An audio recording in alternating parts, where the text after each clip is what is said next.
அனைவருக்கும் வணக்கம்.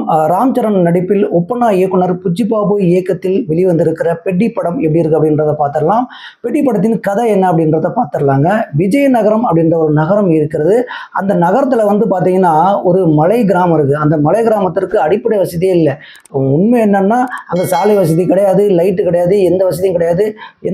அதாவது ட்ரெயின்லாம் போனுச்சுன்னா அங்கே எங்கேயுமே நிற்காதுன்னு வச்சுங்களேன். அந்த மாதிரி எந்த அடிப்படை வசதியும் இல்லாத அந்த கிராமத்தில் ஜெகபதி பாபுவும் பார்த்தீங்கன்னா ராம் சரண் அவர்கள்னா அந்த ஊரில் தான் இருக்கிறாங்க. அப்போ ஜெகதி பாபு என்ன பண்ணுறாருன்னா, எங்கள் ஊருக்கு இந்த மாதிரி அடிப்படை வசதிகள் எதுவுமே இல்லை, முக்கியமாக ட்ரெயின் அங்கே நின்று போனால் எங்களுக்கு எல்லாத்துக்கும் வசதியாக இருக்கும் அப்படின்னு சொல்லி மனு கொடுத்து அவருக்கு பார்த்தீங்கன்னா சலிச்சே போயிடுது. 20-30 வருஷமாக இதுக்காக போராடுறாரு, யாருமே கண்டுக்கல.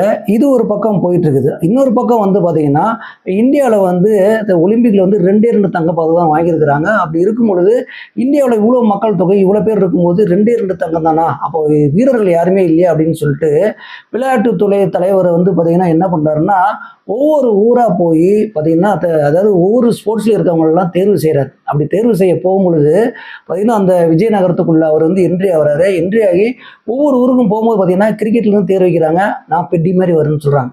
இங்கே ஹாக்கி தேர்வு செய்யும்போது பெட்டி மாதிரி வரும்னு சொல்கிறாங்க. இந்த பக்கம் மல்யுத்தம் போனால் அந்த பக்கம் போனால் பெட்டி மாதிரி தான் நான் வரணும்னு சொல்கிறாங்க. என்னடா எல்லாருமே பெட்டின்றாங்க, அந்த பெட்டி யாரா அப்படின்னு சொல்லி ஒருத்தர் கூட்டிகிட்டு போய் அவர் ஃப்ளாஷ்பேக் சொல்கிறாரு. இப்படி இந்த பெட்டிக்கான பில்ட்டை பார்த்தீங்கன்னா இந்த மாதிரி தான் போகுது.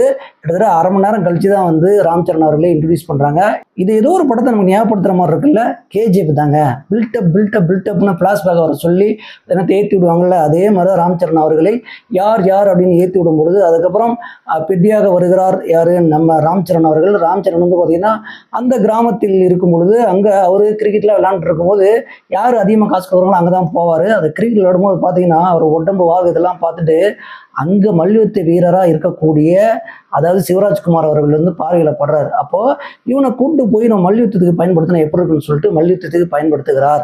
அப்போ மல்யுத்தலையும் அவன் பார்த்தீங்கன்னா ராம் சரண் பிரித்து மேறாரு. இப்படி ஒரு பக்கம் ஒரு ட்ராக் போயிட்டு இருக்கும்போது இங்கே பார்த்தீங்கன்னா மல்யுத்தத்தில் ராம் சரணுக்கும் எதிர்பார்ட்டிக்கும் ஒரு சில பிரச்சனைகள் வருது. அந்த பிரச்சனையை மீறி அவர் மல்யுத்தத்தில் வெற்றி பெற்றாரா இல்லையா, இந்த பக்கம் அவர் கிராமத்திற்கு சாலை வசதிகள் அடிப்படை வசதிகள்லாம் நடந்ததா இல்லையன்றதுதான் ஒட்டுமொத்த கதையே. இந்த கதையை கேட்கும்போது நமக்கு எப்படி இருக்கிறது, ஒரு நல்ல கதை தாங்க தேர்வு செஞ்சுருக்கிறாரு ஒப்பனா டேரக்டரான புச்சிபாபு அவர்கள். புச்சிபாபு எங்கே தவற விட்டார்னு பார்த்தீங்கன்னா திரைக்கதையில் கோட்டை விட்டார். பார்த்தீங்கன்னா ராம் சரண் அவர்கள் இன்ச்சு பை இன்ச்சு மனுஷன் நடிப்பில் பிரிச்சுட்டாருங்க. நம்ம இதுக்கு முன்னாடிலாம் நிறைய படத்தில் பார்த்தீங்கன்னா சில இடங்களில் தோய்வு இருக்கும். ஆனால் அந்த படத்தில் ஆரம்பத்திலேருந்து இறுதி வரைக்குமே சும்மா நடிப்பில் ஒட்டு மொத்தமாக அவர் உழைப்பை போட்டிருக்காரு. அந்தளவு ஹார்ட் ஒர்க் பண்ணியிருக்காப்புல. ஆனால் கதையில் நல்ல தேர்வு செய்த ஒப்பனா புச்சிபாபு அவர்கள் இங்கே திரைக்கதையில் கோட்டை விட்டார். ஏன்னா திரைக்கதை நமக்கு போர் அடிக்குது. 3 மணி நேரம் 9 நிமிஷம் படம் ஒன்றா எப்படி இருக்குன்னு யோசிச்சு பாருங்களேன். எப்படா இந்த படம் இன்ட்ரோவில் வரும், இப்போ தான் இன்ட்ரோலே வருதா, படம் எப்படா முடியும் அப்படின்ற மாதிரி இருக்கிறது. இந்த பக்கம் பார்த்தீங்கன்னா ஏஆர் ரஹ்மான் மியூசிக் கோட்டை விட்டாப்புல. மியூசிக் ஒன்றுமே இல்லைன்னு வச்சுங்களேன். என்னன்னா இது போட்ட பிஜிட்டே போட்டுருந்தா கூட நல்லா இருந்திருக்கும். அதை ஏதோ பண்ணி கதைக்கு வெளியில் தான் இருக்கிறது. கேமராமேன் சூப்பராக ரத்னவேல் பார்த்தீங்கன்னா அந்த இடத்துக்கே அதாவது அந்த கிராமத்துக்கே கொண்டு போயிட்டாரு. ஃபைட்லாம் செம்ம மாசாக எடுத்து வச்சுருக்காங்க. ராம் சரண் எந்த அளவுக்கு ஹார்ட் ஒர்க் பண்ணாரோ அந்தளவுக்கு கேமரா ஒர்க்கும் பார்த்தீங்கன்னா அந்தளவுக்கு சூப்பராக இருக்குது. எடிட்டிங் எல்லாம் பார்த்தீங்கன்னா சில இடத்துல நல்லா இருக்குது, சில இடத்துல கோட்டை விட்டாங்க, சில இடத்துல ஜம்ப் கட் போகுது. ஏன்னா பார்த்தீங்கன்னா ட்ராக் ஒரு பக்கம் போயிட்டே இருக்குது, இன்னொரு பக்கம் ஜம்ப் ஆகி போகுது, எதனோ போகுதுன்றத கன்ஃபியூஷன் ஏற்படுத்துறாங்க. ஏன்னா ஆடியன்ஸ் ஒரு இன்ட்ரோல் பார்க்க அப்புறமாவது ஒரு நிலையோட பார்க்கணும்ல, அந்த விஷயங்கள்லாம் படத்துல இல்லை. செகண்ட் ஹாஃப் ஃபுல்லாக மல்யுத்தம் இந்த விஷயங்கள் தான் போயிட்டு இருக்குது. இந்த பக்கம் பார்த்தீங்கன்னா ஜான்வி கவுரோட கேரக்டர் கதையில ஒட்டவே இல்லைன்னு வச்சுங்களேன். இவங்க கிராமத்து பொண்ணா சிட்டி பொண்ணான்னு தெரியல.